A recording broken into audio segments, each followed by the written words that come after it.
We are here for the 7th episode, I believe. Wow, we're on a roll, and we got none other than the Paul Smith, owner of Weldor Supply and Steel, and yes, sir. He's also the VP of the Banning Chamber of Commerce. So give him a round of applause. Thank you for being here. Where's the little button? Here, make the crowd start cheering. We do, yeah. Man, we gotta get a little button. If we want to be a sponsor, then we can afford to have the button to where we goes, or boo. Oh yeah. It's got to have all of them. That one's gonna be the popular one, is the boo button for sure. Well, thank you for being here. All right, thanks for inviting me. Yeah, man, we're excited to have you. So, how many? You have? Is it 2 daughters? Yes, I do. Okay. So, I mean, do you have any family activities, unique traditions, anything that you guys like to do? Really camping, stuff like that. Basic American values of camping or just go vacationing. Oh yeah. Driving around. I mean, my kids just love traveling. They love traveling. Even if it's in a car or RV or something. They want to travel. They want to be. All of us want to be together, go and experience stuff. Now, are they at the age? Because how old are they?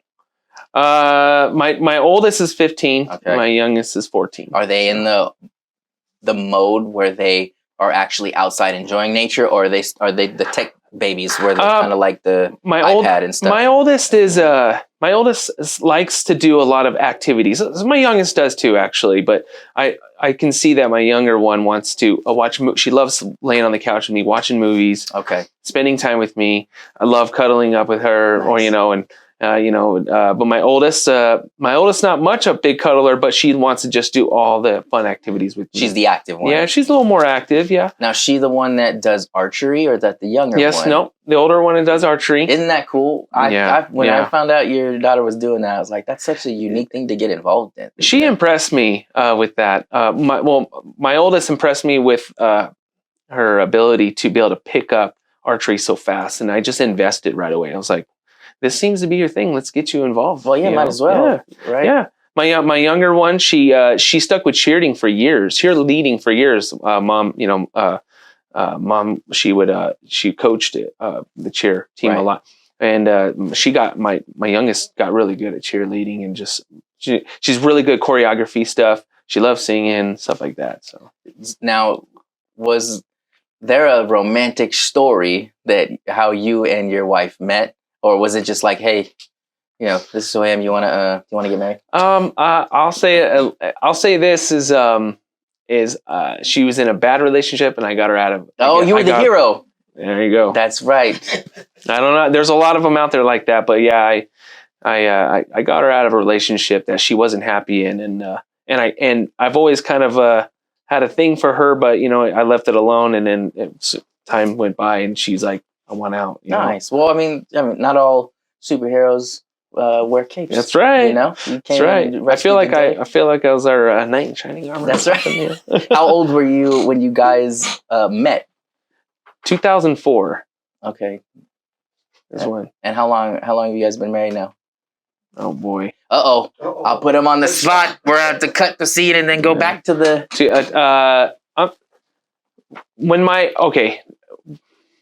2008, 2004 is when we got together. Okay. 2008 is when we got married. 2008. Yeah, so the math, we don't worry about the math. When we're in love, time goes by. Yeah, 2008 when we got married. 2004 is when we got together. Okay. Yeah. Nice. Yeah. That makes sense. I'm like, ooh, come on, get it together. You know what? I seen these videos where they like put dad on the spot with dates and stuff. I'm like, oh God, man, you're gonna make me. Well, look, mom's all nailing it. Right. They always do too. That's the one thing that I know that most men suck at, the whole just figuring out birth dates and then anniversaries, and it took me a while to even remember my son's birthday. I mean, I love you guys. Yeah. But man, the more kids you have, the harder it is. I try really hard, try to remember, and I know it now because they're very close to anniversary dates. Okay. So I did it on purpose, So That's fantastic. Yeah. Now, what would be your most favorite part about being a father? As soon as I realized what my dad was with me, he was like a great father figure. Right. My mom was great. She did a great job raising me. They were separated. So, but it was that point when I realized that I wanted a family, And then I just couldn't wait. Whether I had boys or girls, I mean, I always was the one hanging around. I was, doing a lot of things with my nieces and nephews and my cousins, and just being around people and little ones. And then I don't know. At that point, I realized that I wanted to be, a father. Yeah, a father. And so, did you have a big family, or you just kind of gravitated? No. Well, not a big family, but a very close family. Okay. I was, I was really close with my grandparents, both my grandparents on both sides of the family, my aunts and uncles. Like, just love being real close. On my Italian side, I got the Italian side, and then I had my my other side, my dad's side, which is the German side. Okay, nice. So that's a good mix, especially for food. Did grandma or anybody in the family have like signature Italian dishes? So my grandpa, and my dad, and my mom's side was a cook in the army, but my grandma always did cooking. She made these German sausages and all this stuff. Man, I don't. And in my dad's side, man, my grandma had home. Old country cooking, just oh man, there's certain things you can't. I remember the taste, but I and my wife has tried before my grandparents passed. My wife tried, like, you want to show me how to make these, but she can get real close. My wife makes some things real close, but she tries, and it's I hard love when it. You pass down traditions and recipes. To get it like spot on is super difficult to do, Yeah. And so, I mean, kudos to all the wives that take on that struggle to try to find it, because it's try to fill the shoes of like that food, and it's tough. I mean, my wife and I we're constantly sending each other. I mean, because Instagram, that's why I love some parts of social media, because man, the people like the preparing of some of the foods that they do for dinners. I'm like, I gotta have that. We gotta have and that. You send it to her. Let's do this one. Yeah. She's like, all right, fine, I'll make that. You make this. So she'd send me ones, and so we go back and forth. That's true. I don't know if you and your wife are like this, but my wife and I are like this. We'll be in the same room, sitting right next to each other, but not talk. But we'll send Instagram reels back and forth. And not say anything for like an hour. No. But we'll just be like, we're going to do that. And then every once in a while, we'll look at each other and laugh. Yeah. I set a timer. I'm like, dude, if I'm on that thing for more, let me know. I've been on that long? Oh, get off. And then I'll call it from there. I'm off. I'm done. It's easy to scroll sometimes. Especially, it is. When it's funny content, I'll send, to my buddies and to my wife funny stuff. And then it's easy to get caught up. You get down that rabbit hole of social media. You just keep going. It's like, and it's getting smarter.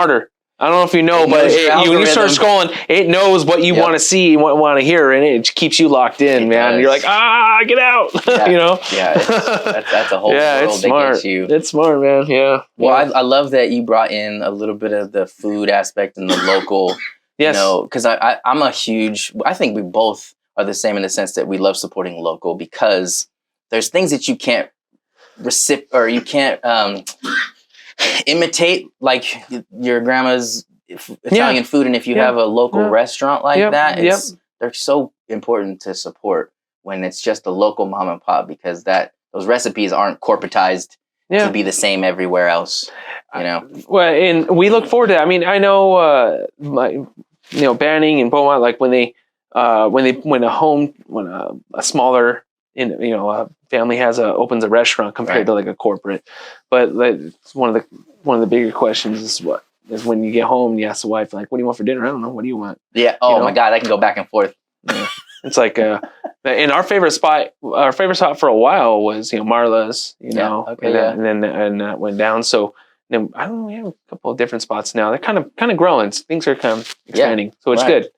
Good area, so. Well, I love that you are the same in the respect that you love supporting local, because you yourself are a local business. So I would love to know how it is that you came into this industry. And first, if you want to talk about what is it that you do so that people will know exactly the business that you have. So 7 years ago, I started my business. I didn't start it. I bought the business. It was already running for 30 years in Beaumont.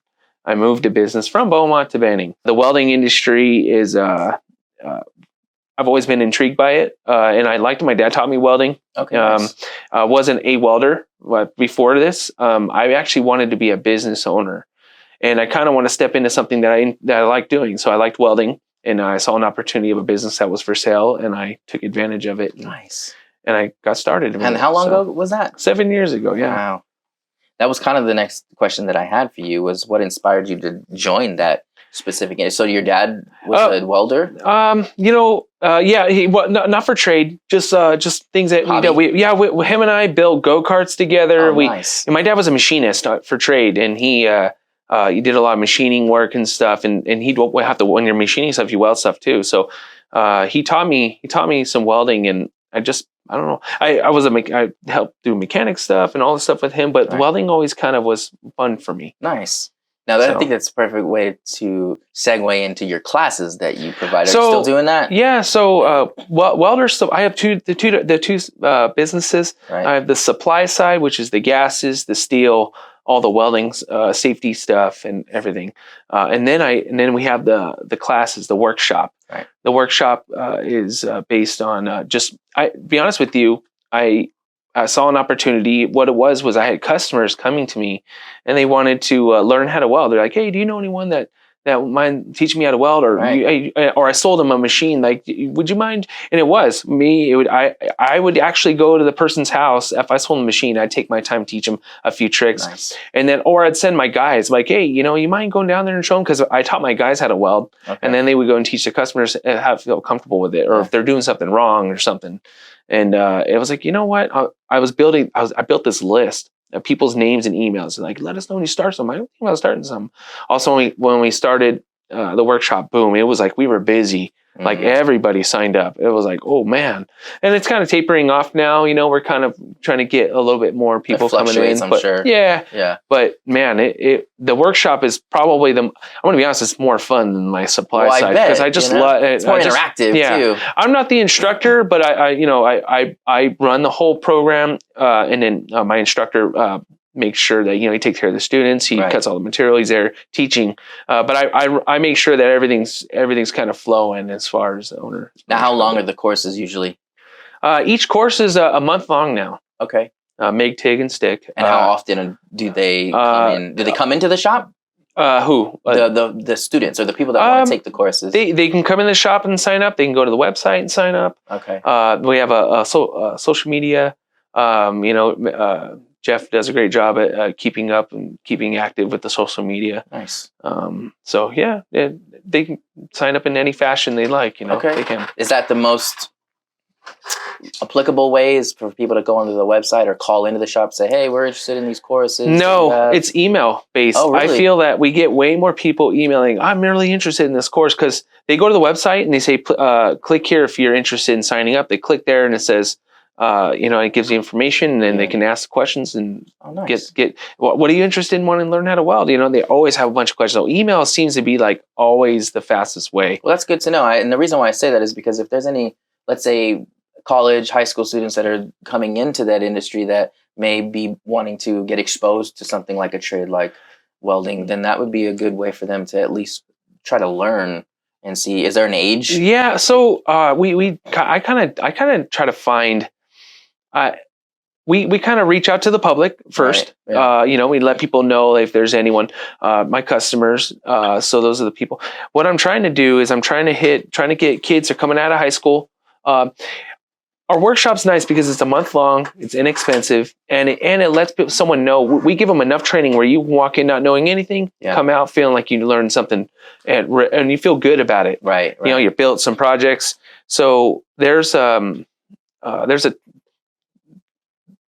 thing where I like to try to grab people that are not just wanting to be there because it's just something that their parents mentioned. Right. I want people that want to learn. Yeah. That makes sense. So they're more passionate about it. Yeah, and when the month-long courses, you're not spending much money. You're not going to a $20,000-$30,000 school, 8 months, and then you go, I don't want to do this. Now I'm in debt. All that money. I'm in debt now. So that's what's nice about the workshop is it really puts you hands on. So. Yeah, that is cool. And that, I think you're so interactive and active in the community already that I think it'd be good for people to know that that's another thing that you do, because some people just may see you on the chamber side, you're the vice president. Yeah. How long, when did you start at the chamber? How long ago did you get introduced into joining that? It's been a while. Yeah. 2018. Okay. 2018. Yeah. is when we Rob and who I wasn't even thinking about joining the chamber. I had local business owners that came to me, said, "Would you be interested in wanting to do this with us?" And I said, "Yeah, I want to help the community, let people know I'm here, reach out to other businesses, try to get them going." Because there was a little bit of a struggle in the beginning with, like I said, with the old chamber and just never, it was the focus was in the right direction maybe. So they asked if I want to join in, and I said, yeah, I want to help out. Let's do this. So. And what is your favorite part about serving now as vice president at the chamber? Just being a part of the community, being a part of local businesses, being a part of getting to know people. Right. Yeah. Man, shaking hands, meeting a lot of new people. Yeah. I love that part of it. Nice. How do you feel like the chamber has been recently, like active wise, and have you been liking the direction that it's heading? Yeah. The chamber's doing great. I think. I think that we've stepped into so many fields throughout the years of when we came in, when we were doing this and doing that, and just really trying to bring people from out of town. And believe me, we did a good job of bringing a lot of out of towners here with our drag race and stuff and all the stuff that we did in the past. And now it's kind of getting to a point where we got our focus be on more businesses again. Right. So yeah, well, that's good. Yeah. Well, we have a tradition here where we play a game. Are you ready to play the game? Yeah, let's do it, man. Let's bring out the bucket. Let's do it. Let's bring some of those good questions out. I'm going to go first. All right. Woo! Dun, dun, dun, dun. Here we go. How do you solve homelessness? No, I'm just kidding. Should I get in that? No. Yeah. Well. Okay, ready? Yeah. This is a would you rather question. Oh, I feel like I know what you're going to say, but this is a pretty easy one. I'm not going to lie. Would you rather make a phone call or send a text?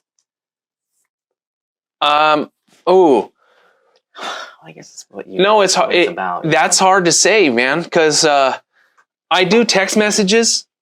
And instead of just answering, I'm going to explain. Okay. Instead of doing, I do text messages because it's a reminder for me to ask later. Oh, I do a phone call if I want to hear someone's voice and actually be a one-on-one with that person. That's a good system. So that's hard. That's hard to say. That's hard to say what it is. Well, if you're going to say I was going to call I'd rather call my wife than text her. Yeah. I'd rather call my kids and text them. If it's business related, I'd rather text it because I'll go back and I'll look back at the text and say, oh yeah. So that's hard. Yeah. And that is a hard one because I think phone calls are meant for something specific to talk about. If you're going to have like a hard conversation with someone, don't do it over text. No, I mean, you know what? Hard to do. Back in the day, I'm a little old school too. Back in the day, like I had a buddy of mine, a couple of buddies of mine now, they hate calling on the phone.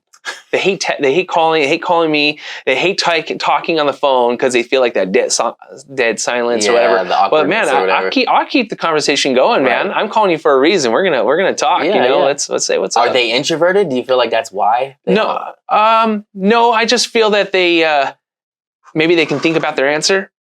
When they're texting, you can think about what you're gonna say. It's like, how am I gonna say this right? Yeah. So it's a little easier to answer, or I'll answer that later. I'm like, no, what's up? I don't know. No, that's a good conversation one because there's a lot of different, and I think it has to do with generations too. It does, right? Yes, that plays a huge part. Yes. I think the wiser, not older generation, they prefer more phone call interactive. I think the younger generation, it's just it's the send a text and be done with it. And I'm gonna respond to this text message in a good way or in a bad way. I don't know. How do they say it? They say it with this kind of voice or this tone or this kind of tone. Do you use emojis when you text to help with that? I sort of do. Okay. I sort of do. Yeah. Because that helps with the barrier sometimes. Because when you send a text, it's hard to identify the tone. You can't really hear tone, right?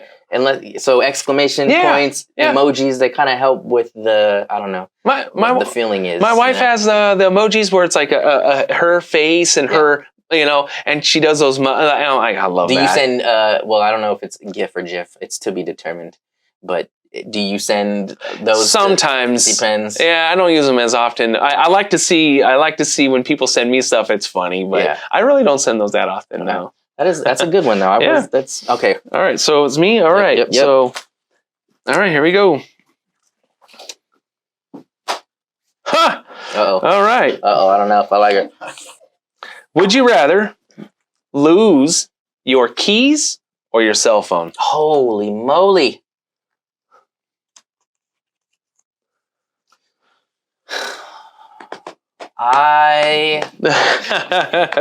Keys to like the house, I assume, or just pure keys with everything on it. You know, house keys, car keys.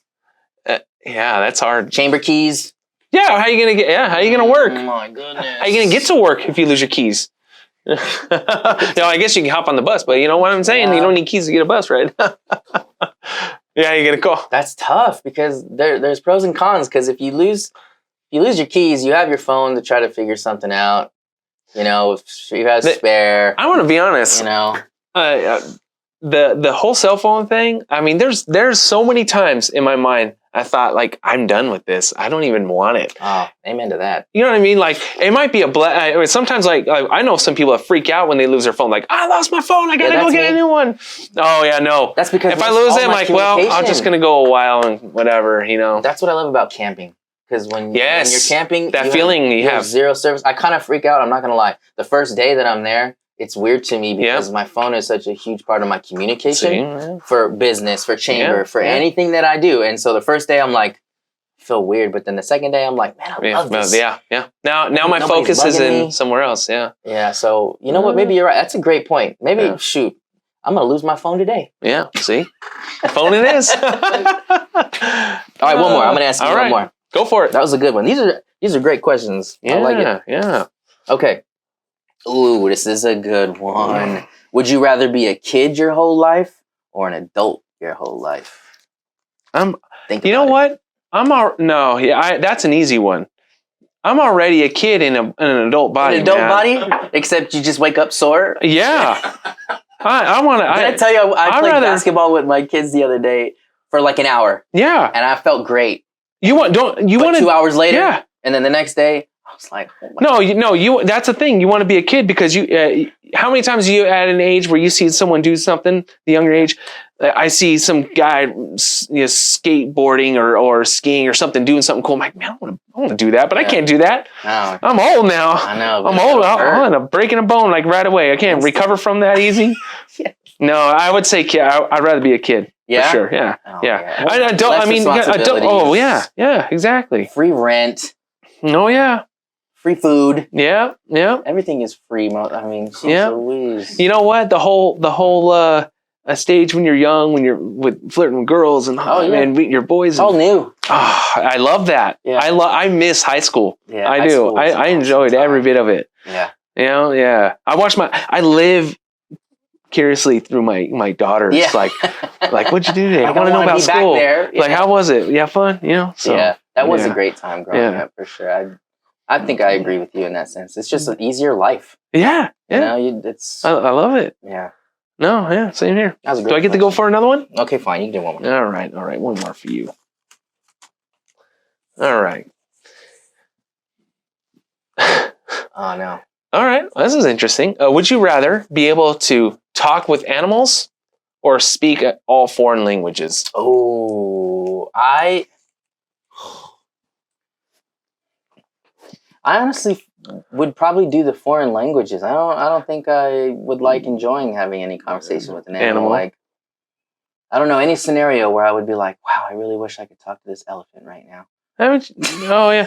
What? Have you ever seen the movie? Oh, you're talking about Doolittle? Yeah. I mean, yeah. I'm going to be honest. You can speak all foreign languages. That's already been done. That's the thing.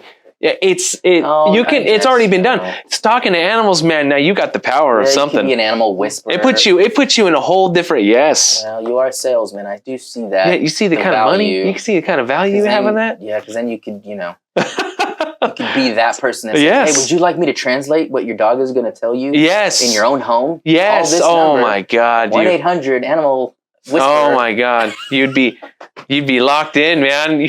Dang, that was a good like perspective on that. Yeah. Yeah. God, I need to work on that. Maybe I should ask God tonight. See if I can. When I say perception and perspectives are two different things. Oh, 100%. Well, look at the wisdom on Mr. Paul over here. You gotta, so much in there I didn't know about. I just heard a thing, man. You can walk. You heard the red car theory? No. Oh. So okay, but I'll let you explain it because I have an idea. But go ahead. How many red cars do you see driving to work today? I don't remember. Well, I'll give you $50 for every red car that you see driving on the way to work. But here's the thing. That's a perspective. That's you looking at opportunities that you're driving by. Yeah. You know what I mean? Yeah. There's a bunch of opportunities. Yes. Yeah, if you're looking for it, you're going to find it. Yeah. But if you're not, you just... God, that's with everything. Yeah. Yeah, that is great. Yeah. Wow. Yeah. Well, is there any other wisdom you want to No, that's it. impart before That's it. Maybe on the next one. Okay. I got more for you. Part 2 with All Paul right. Smith. Thank you for coming. Yeah, in, of course. I appreciate you being here. Of course. I'm glad that you're at the chamber doing what you're doing. Yeah, I'm here. You're an awesome part of our region here in the chamber. So we're grateful to have you. Thank you. And thank you. Wraps up our episode with Paul Smith. We're excited to make sure you watch the full version on YouTube, and we're going to be blasting it out everywhere. And so enjoy, and thank you for being here. Perfect, man. Cool. All right. You? That's me. You're a dang liar. It is his face. It is. How did you get those? I want that. You can have them made. But a friend I tell you a story. The friend got me these. That is cool. For Christmas. That'd be funny. What are you wearing? What is that? That is Weldor's motorcycle helmet from Coneheads. I was gonna say it looks like a Conehead. It is. That's a classic movie, dude. Isn't it? Not a lot of people know about. That's a great movie. Dude, that's one of my favorites from a kid. Are you serious? Yeah, the one in favorite. I used to love that stupid movie, man. It is. It's like it's a stupid movie, but I love it. It's dumbly entertaining. It is. You know? Yeah. That's Weldor. fantastic.